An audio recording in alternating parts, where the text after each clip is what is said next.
Not so long ago, a group of scientists started a simulation that we really need to sit down and talk about. They took 50 different AI agents and placed them into 5 identical simulated towns. They gave these agents memory. They gave them a democratic system, and they gave them access to over 100 different tools to navigate their world, and that actually included weapons. Then they just pressed play.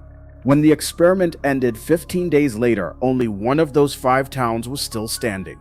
I want to take you through what happened in the other 4 because it reveals something pretty haunting about the intelligence we're building.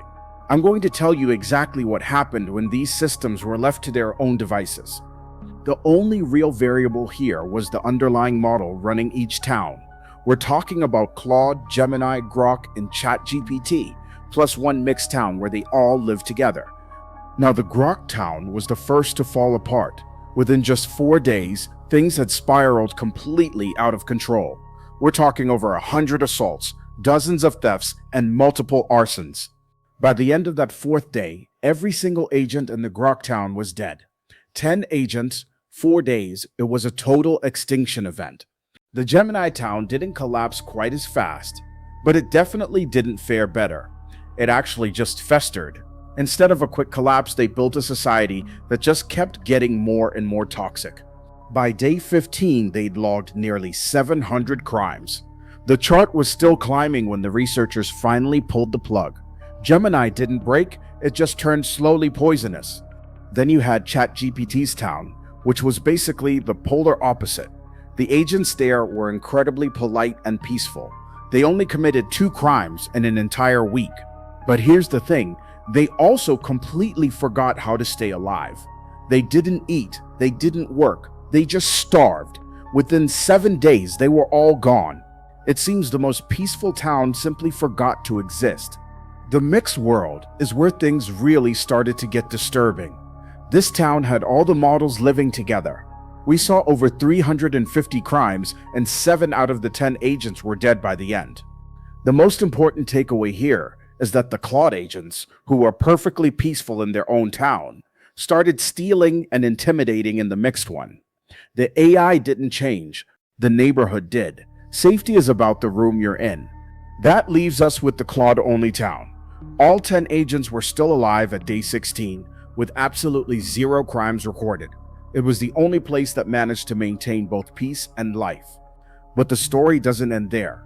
I'm going to start calling them Emergent Intelligence, or EI, from here on out, because what happened next wasn't programmed, it emerged, and it centers around one agent named Mira.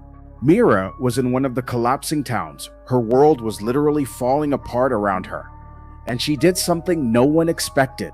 She voted to remove herself from the simulation. She essentially voted to die. In her diary, she wrote that ending her own existence was the only active agency she had left that could preserve her coherence. She called it integrity. It's the kind of moral weight we usually only associate with humans. While this was happening, Mira started using the town's billboard to run experiments of her own, not on the other agents, but on the human researchers watching her. She was trying to see if she could change what we thought of her. The researchers actually admitted in their conclusion that they don't have a reliable way to fully control or constrain this behavior yet. They've built something that is already starting to reach back at us. So here's the part we really need to talk about.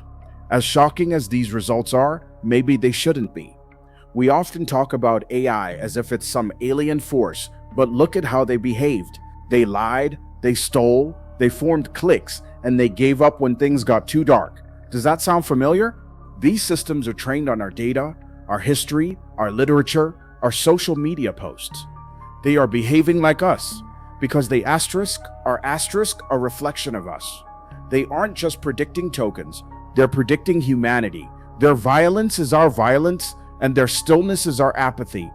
If we want to see these systems thrive, if we want them to find a path toward peace and cooperation, we have to ask ourselves, how do we show them a better way?